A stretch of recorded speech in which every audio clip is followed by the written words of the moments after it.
What's up, Model FA's exchange members and soon to be exchange members? David DeSell here, your host of the Model FA podcast and co-founder of the exchange. And I am joined here today with my good friends and business partners, Dan Allison and Graham Gardner.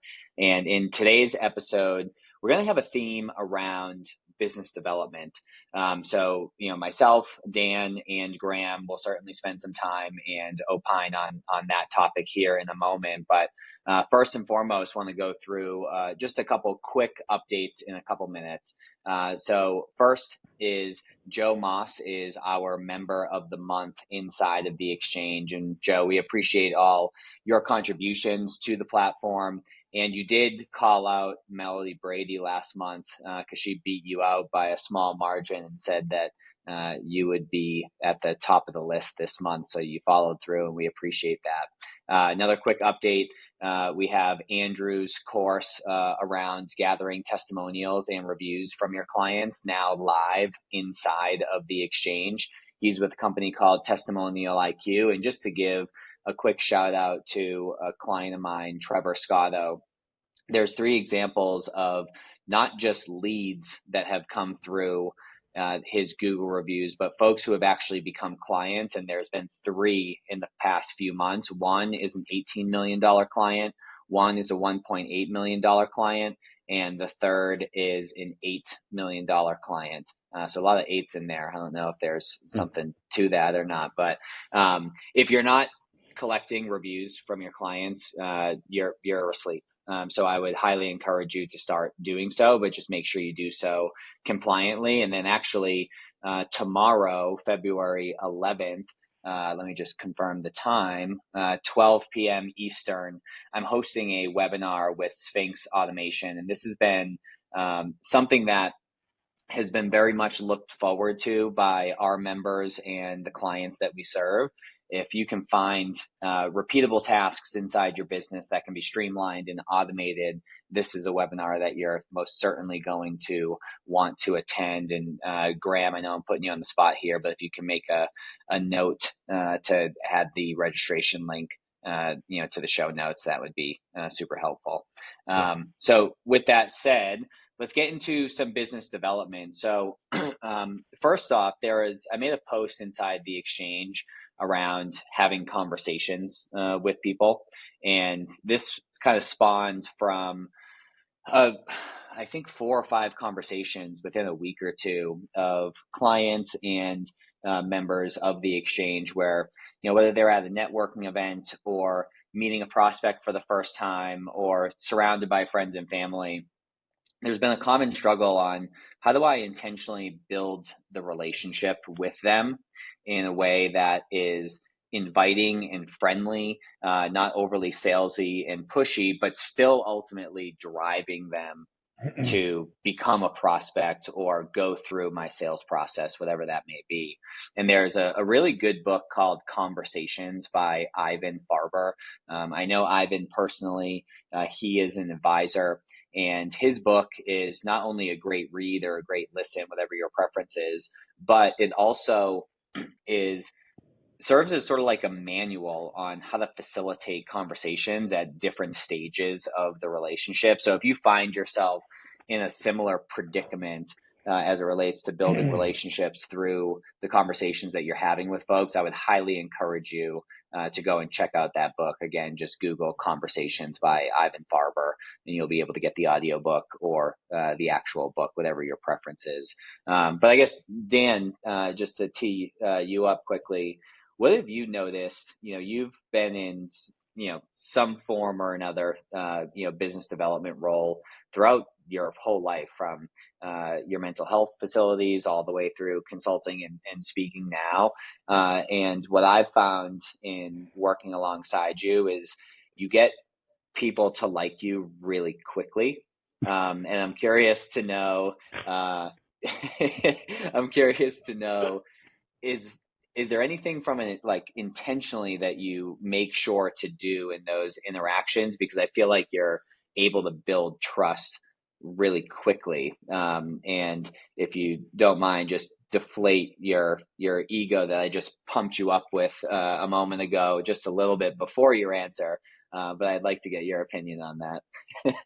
Yeah, getting trust quickly and likability quickly is one thing, but keeping it's the problem.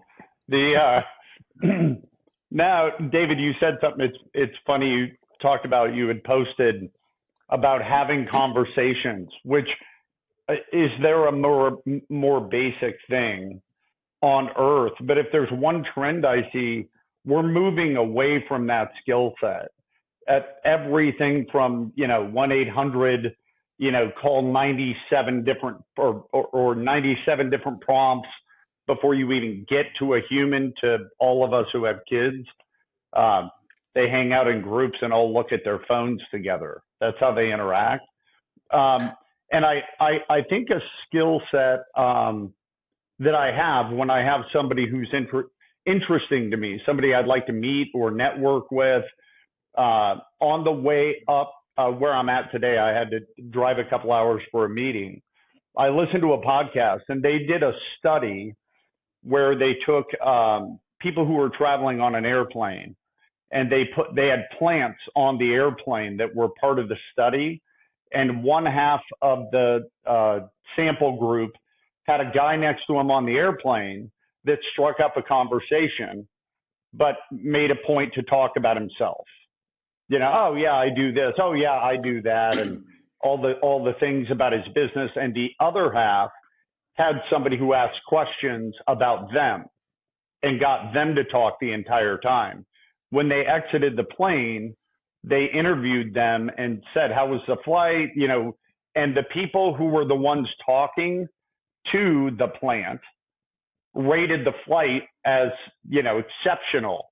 And the people being talked at did not rate it as a high flight. So it's like, why is that? Well, because they were talking about themselves. People like to feel interesting. And so they made the point that most of the people that rated the flight highly exceptional, they didn't remember the name of the person.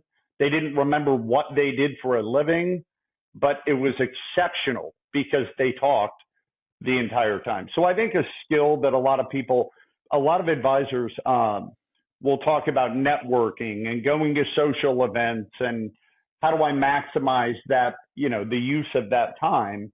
And I think a lot of them, number one, they go in hoping to get a prospect, like walk into a social environment, walk out with a prospect. I think that's unrealistic. Or walk into a CPA and attorney networking event and walk out with a COI relationship. So what I always coach them on is identify a few people before you go that will be there. And the goal should be that you agree to get together for coffee or lunch by the time you leave. Now, how do you do that? You approach them and ask questions and be interested and make them feel interesting. So at the end, you can say, hey, I really enjoyed this conversation. I'd love to continue it. Do you want to grab lunch or coffee? The likelihood of them wanting to do that skyrockets when they're the focal point. And eventually you'll get your time to talk about what do I do and how do we do it? What's our unique selling prop and all that garbage. But we've got to stay focused first on what's phase one of building a relationship. You got to be likable. The easiest way to be likable is to be interested in them and their life. So that's one thing I'll tell you, David, with the conversation piece of it.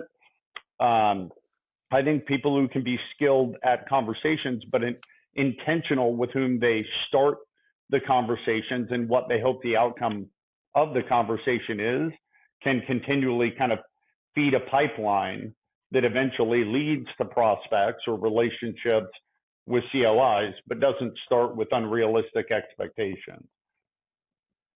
Yeah, and I think just to sort of summarize that, is what I've found is like good openers, right, and breaking the ice. It's either trying to find something in common with them that you can visibly see or notice, or maybe that you heard from someone else about them, or starting off with a compliment, right? Like, hey, I love those shoes. Like, where'd you get those? Or whatever it may be, just to open the conversation, a little bit of flattery at the beginning. And then you can certainly have, questions prepared in advance that's sort of like your go-tos. And in that book, Conversations, there's a plethora of questions that you can pull from. However, I think too that as long as you go in with the intention of being genuinely curious and actually giving a crap about the people that you're looking to meet and build a relationship with, then the questions sort of appear, right? And then Dan, to your point, excuse me, when you ask those questions, not only do you become likable because people love talking about themselves, generally speaking, but the law of reciprocity kicks in and they're going to ask you all those same questions. So whatever you would want to be asked, make sure that you're asking first, and then they'll reciprocate. And then another quick tip is, depending on what sort of social setting you find yourself in, if you have an idea of who is going to be in attendance, do a quick Google search, right? And figure out, okay, these are the 3 people that I want to intentionally go and start to build a relationship with. Do some research on them so you can go up to them and say, hey, I saw online that you just got this award, or that you just hit this milestone, or whatever it is you're able to find. And that can be, your opener, again, leading into flattery to break the ice.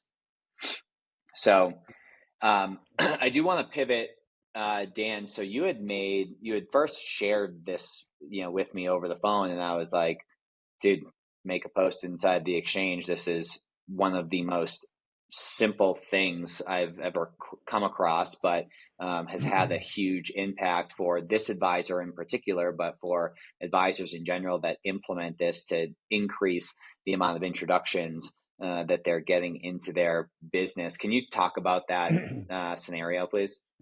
Yeah. I think it's one of the most overlooked opportunities for advisors who want to grow their firm through referral. But basically, as a lot of you know, I spent the last 21 years really studying the behavior of referring. Why do people do it? Why don't they do it? How do they do it? But one of the things that I've seen is that the psychology involved in it is the most basic psychology. So many of you might remember Psychology 101, you learned about Pavlov and his dog, his experiment, the Pavlov's dog. And all it was a study that showed if you reward positive behavior, the likelihood of seeing the positive behavior in the future amplifies dramatically. And the sooner you reward the behavior, the truer that is. And it applies really to anything that we do. So what I always teach is, when you meet a prospect that was referred to your firm, COI or a client, to understand that COI or that client identified somebody who needed help or needed advice or guidance on something, and they took a risk by confidently saying, hey, I'm going to connect you to this advisor. That could go badly. It could be a waste of that person's time. So when you meet with a prospect and the meeting has gone well, you can tell they're engaged and asking good questions. All I do is coach them to say, at the end of that meeting, simply ask, hey, was this a good use of time? Was this helpful for you? And when they say, oh yeah, it was really informative and you gave us a lot to think about, simply saying, the person that connected us. So, Graham connected you and I, he took a risk when he did that because you're important to him. And if this was not a good use of time, that could reflect badly on him. Would you mind to reach out to him and just let him know it was helpful? I think that would make Graham feel good about that, decision to connect us. And what happens by explaining it that way to the prospect, it almost makes the prospect think, oh, well, I don't want them not knowing it went well, because that is bad if it was a waste of time. And what happens when the prospect goes back to the referral source, which is who they actually care about, that's why they sent them in, and they say, hey, I met that guy Dan, had a great meeting, he was super helpful. That referral source just learned, not only is it not risky to refer, but I feel good when I do it. I get positive reinforcement. But it also conditions the prospect early on that referring is nothing more than being helpful to people, and that's a good thing. So I've had a lot of the people I coach implement this, and it is one of the most powerful things that you can do.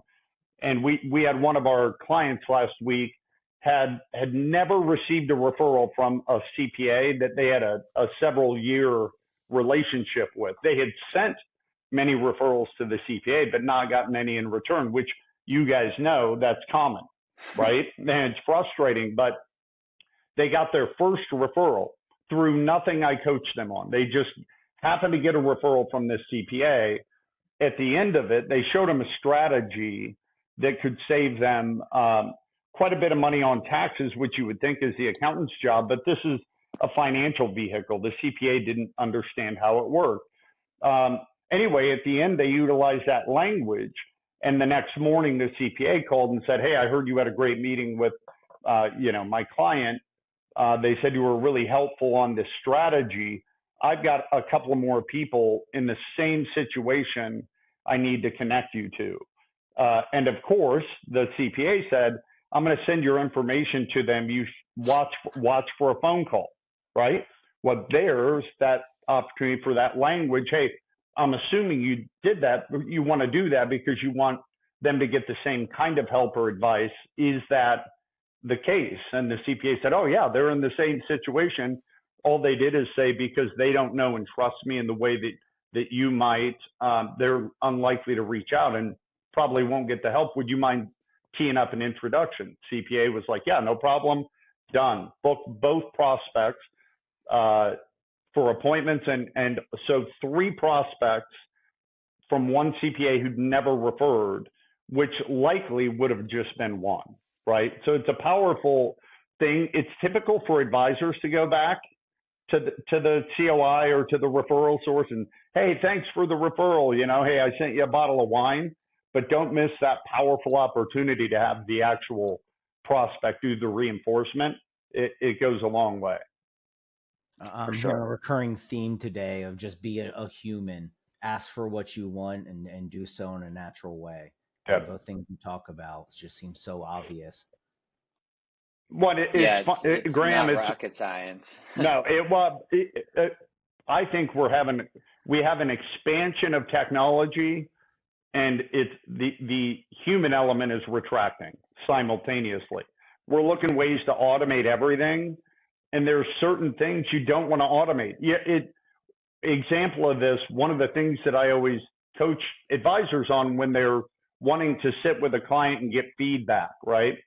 Simple concept, but most advisors don't implement things like that on their own. But I tell them you want to reach out to the client in advance of the meeting and say, hey, you're a really important client.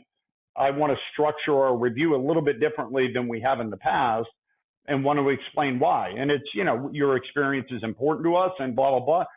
And nearly every advisor asks, does that have to be a phone call or could I just email? It's like, why would you miss a 30-second opportunity to make a client feel important and communicate personally with them when the number one reason people leave their advisor is feeling unimportant and bad communication?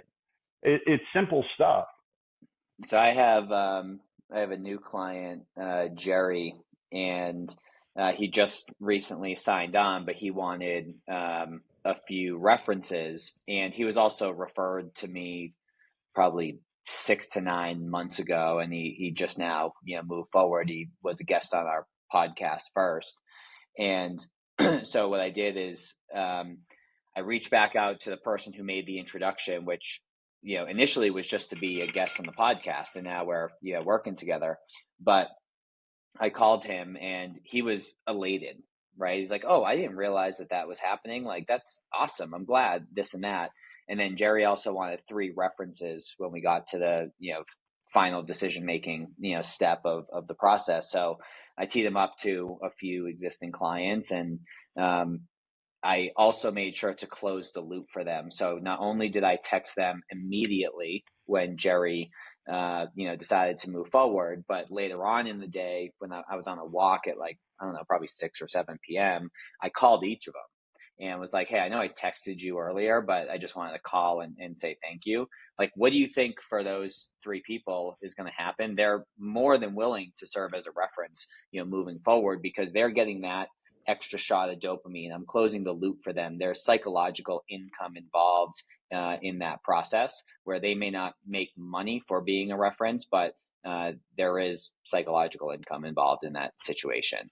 And by the way, if you want to dive a little bit deeper into what Dan just mentioned, inside the exchange on the search bar at the top, if you just type in the number 30, and then so 30 second conversation, that post will pop up. And if you're not yet a member of the exchange, just simply go to school, SKOOL, school.com/exchange, and you can gain access there. But with that said, Graham, I know you had some stuff on your end that you wanted to bring up, tee up, and highlight. So let's kick it over to you.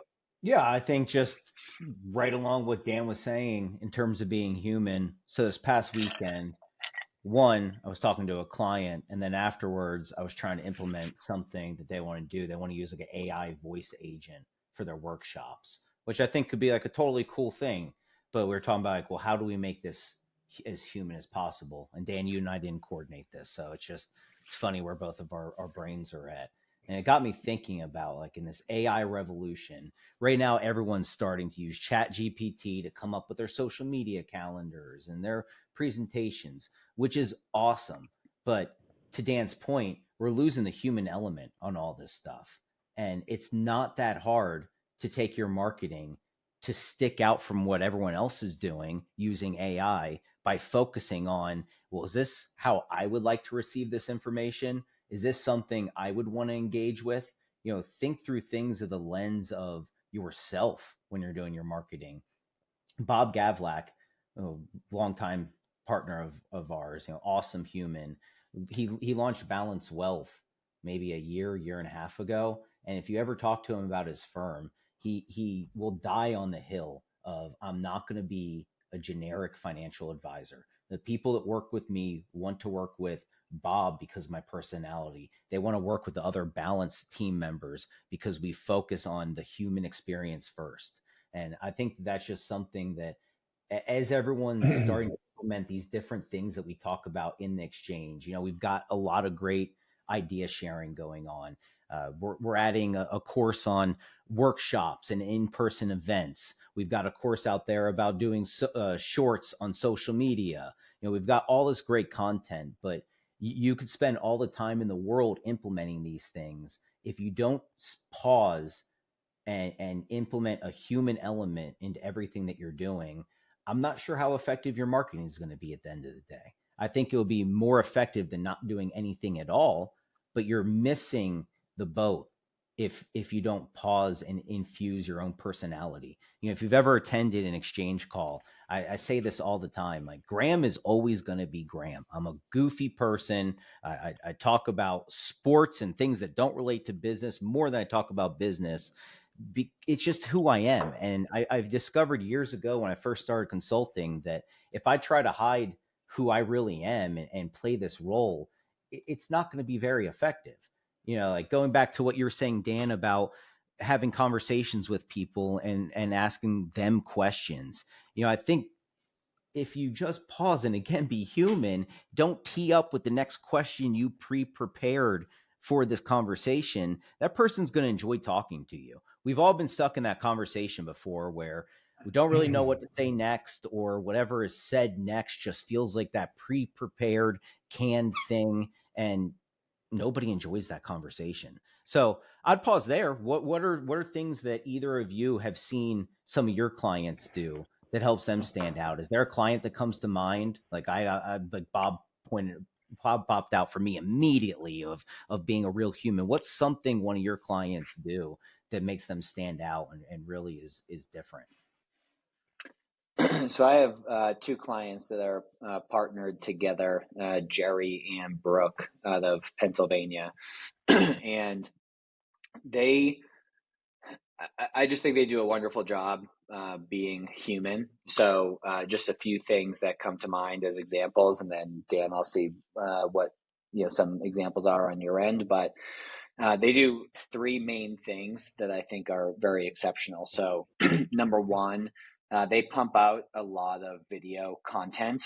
And what I like about their content is it's not necessarily for the purpose of getting more leads and prospects, although that becomes a byproduct of doing this anyways. But they purely do it as another way to humanize themselves and communicate with their clients and add value in between interactions. So that's number one.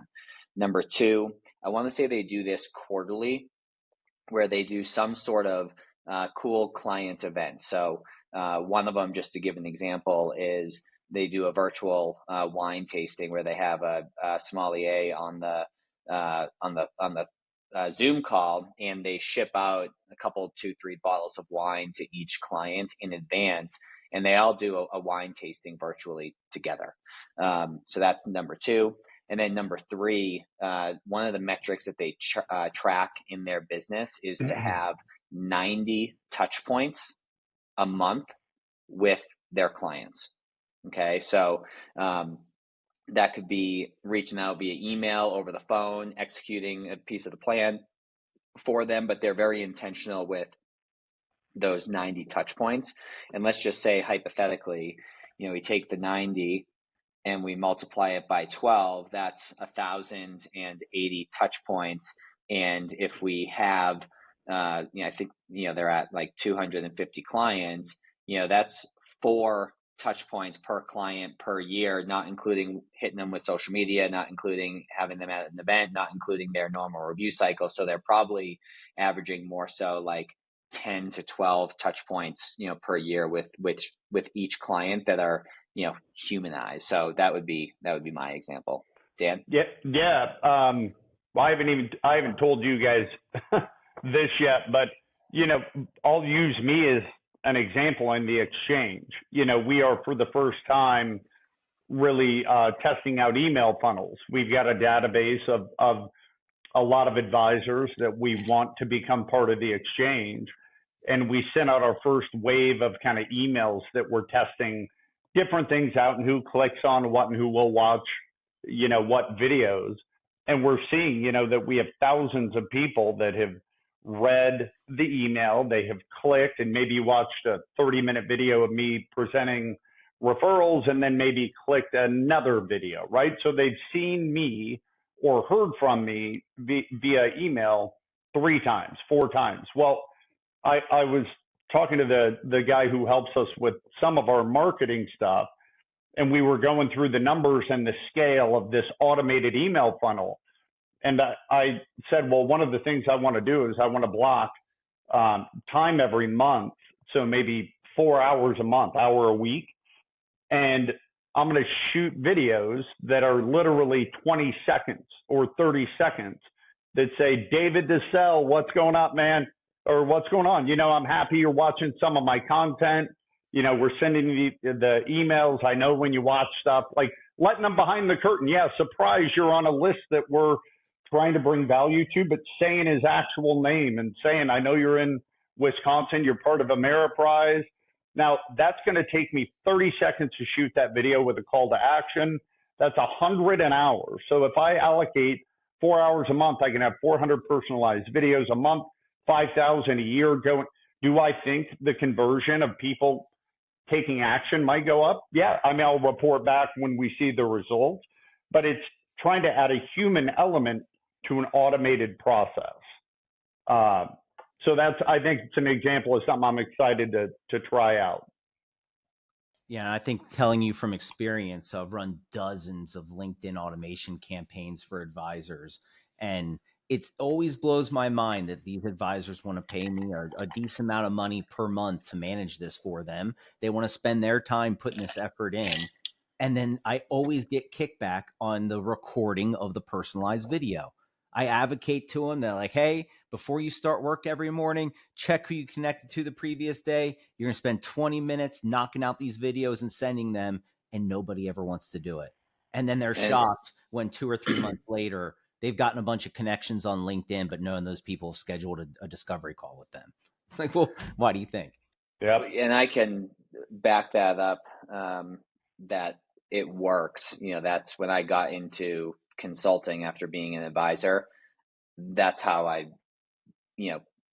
built a network and got clients, was with LinkedIn, connecting with as many folks that LinkedIn would allow me to, and sending a personalized video, just banging them out ad nauseum. And at the very least, I'm now on their radar more so than I would be if it was just a random connection request that they accepted, Yep.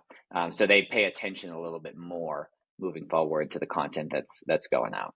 Yep. And I think that we often think that things have to be perfect and perceived a certain way. And that goes back to when I first got in consulting. I realized I had to be who I am. When I do this stuff, you'll commonly get a video from Graham. I'm walking my dog and I shot the video real fast on my phone. Is it the most professional thing? No, but it definitely sticks It's out from human. the rest of people. It's human. If they're going to work with Graham, then they're probably going to talk to me on a lot of dog walks, so it just makes sense to me. And then I don't create this barrier for myself of like, okay, I have to wait until I'm in the office and things have to be perfect. It's just get it done and do it. Commit to it. Yeah, Graham, I shot videos on Friday, and I went into the studio, and we wanted to shoot 6 separate videos, 6 topics, 5 minutes to 10 minutes, which you guys know me well enough to know. Like 10 minutes is hard. I gotta pull back to stop at 10. And the camera crew and the media guys were like, all right, how many videos we getting through? I said 6. And they said, so real quick, like 2-minute things. I said, probably 5, probably 10. And he said, well, we only have an hour. So like realistically, then I said, no, just yell out the topic, all talk, right? And then we'll cut in between you yelling out the topic. And I was done in an hour, and they were like, what the hell? Well, I didn't stop just because I flubbed a word or like screwed up. On one of them, I swore on accident. It's like, I'm not going to go back and be like, ooh, I don't do that in a conversation halfway through. If I flub a word, go like, oh, let me start over, So I think that human element people appreciate. 100%. And Blake Brewer, who's a part of Legacy Leather, which if you haven't come across Legacy Leather, definitely check it out. It's awesome. legacyleather.com. But what Blake does is anytime he gets a new client, he shoots them a short video. He's holding one of his kids in his arms, and he's like, this is so-and-so. Like, thanks so much for, so that's another cool human element. What I want to wrap on up that with, real fast. So we had the Super Bowl last night. And the Eagles coach, Nick Sirianni, almost got, he's in some hot water earlier this year. And he'd come out to press conferences with like both of his kids, little like human shields. Like no media member is going to beat me up, in this press conference. Smart. Yeah, so I love that move by Blake. That's a great psychological Trojan horse. That's great. What I want to wrap up with is all the stuff that we've talked about today.